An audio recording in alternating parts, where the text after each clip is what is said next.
Hari pertama tahun 2026 yang seharusnya menjadi momen harapan dan awal baru bagi jutaan keluarga di seluruh Indonesia, justru diwarnai oleh cuaca ekstrim yang menyelimuti banyak wilayah dari ujung barat hingga timur Nusantara. Sejak dini hari 1 Januari, hujan deras dan angin kencang mengguyur berbagai daerah, membuat banyak rencana perayaan Tahun Baru batal, dan warga terpaksa tetap berada di dalam rumah demi menjaga keselamatan.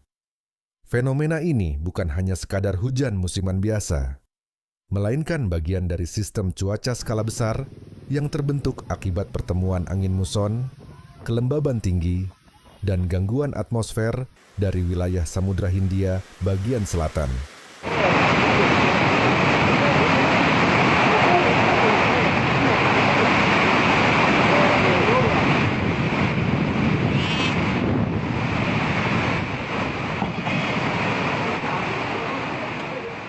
Di Pulau Sumatera, hujan lebat disertai angin kencang melanda Provinsi Aceh, Sumatera Barat, Jambi, Bengkulu, dan Lampung.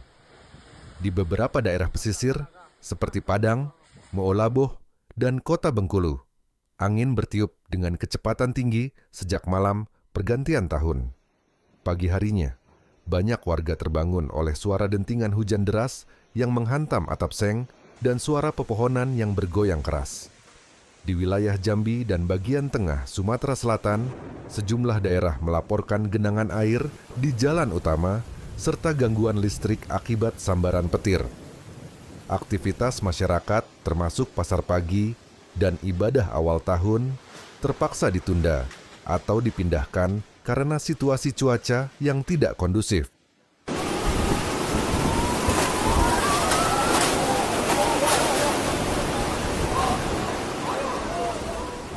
Bergerak ke Pulau Jawa, cuaca tidak kalah buruk.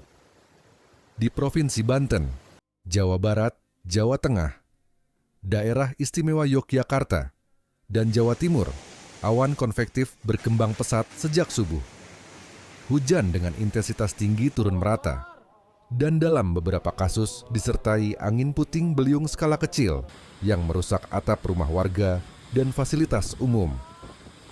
Di Yogyakarta, satu acara pertunjukan seni budaya di pusat kota yang dirancang sebagai pembuka tahun baru terpaksa dihentikan karena hujan tidak kunjung reda. Di Solo dan Semarang, laporan pohon tumbang dan kemacetan panjang terjadi di beberapa ruas jalan utama. Warga yang hendak bersilaturahmi awal tahun disarankan menunda perjalanan hingga kondisi membaik.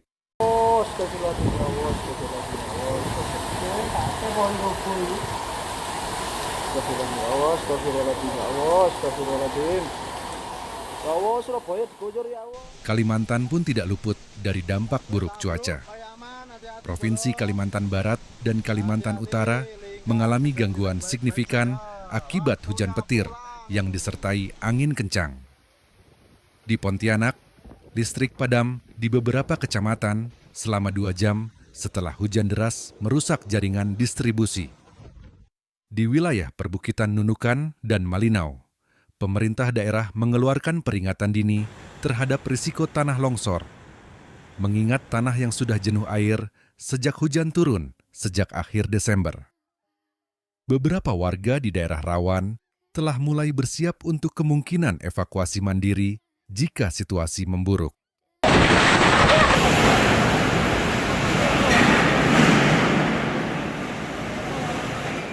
Sementara itu, perairan selatan Indonesia menghadapi ancaman tambahan yang datang dari laut. Sebuah sistem siklon tropis yang dinamai Cyclone 11 terbentuk di selatan Samudra Hindia. Meski tidak bergerak langsung ke arah Indonesia, sistem ini menyebabkan peningkatan tekanan udara dan memperkuat kecepatan angin di wilayah laut sekitar. Gelombang laut tercatat mencapai 2,5 hingga 4 meter di perairan barat Lampung, selatan Banten, serta selatan Jawa hingga Bali bagian barat. Pelabuhan-pelabuhan kecil dan dermaga nelayan di wilayah seperti Krui, Cilacap, dan Pacitan menghentikan sementara kegiatan pelayaran. Nelayan diminta tidak melaut dan tetap siaga menghadapi perubahan cuaca mendadak.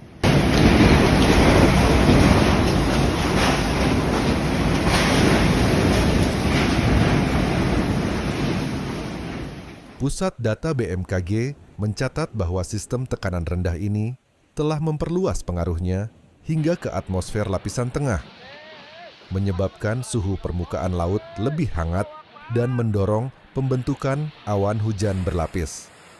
Dalam situasi ini, bahkan daerah-daerah yang biasanya aman pun kini ikut terdampak hujan deras dan badai lokal.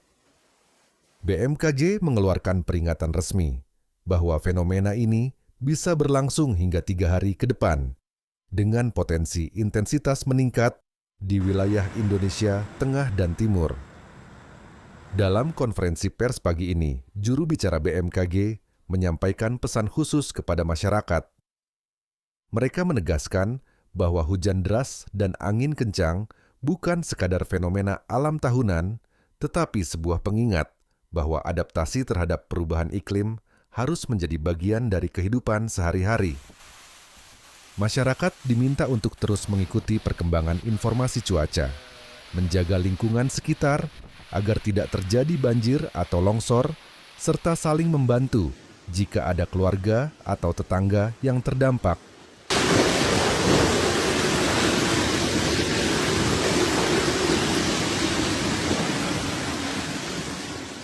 Meski banyak kegiatan awal tahun terganggu, namun semangat gotong royong dan ketahanan masyarakat Indonesia kembali terlihat.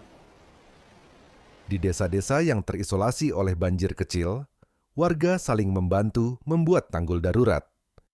Di kota-kota besar, para relawan kembali turun ke jalan, membersihkan puing pohon tumbang, dan membantu pengendara yang terjebak banjir. Semua ini menunjukkan bahwa meski hujan turun deras dan angin berhembus kencang, semangat kebersamaan dan harapan tetap hidup. Tahun baru mungkin dimulai dengan tantangan besar dari alam, tapi Indonesia selalu dikenal sebagai bangsa yang tangguh. Dari hujan deras di Sumatera, angin kencang di Jawa, hingga gelombang laut di selatan, rakyat Indonesia tetap melangkah dengan hati yang tabah dan kepala tegak. Dengan kesiapan, doa, dan kerjasama, kita yakin bahwa badai akan berlalu dan hari esok akan lebih cerah.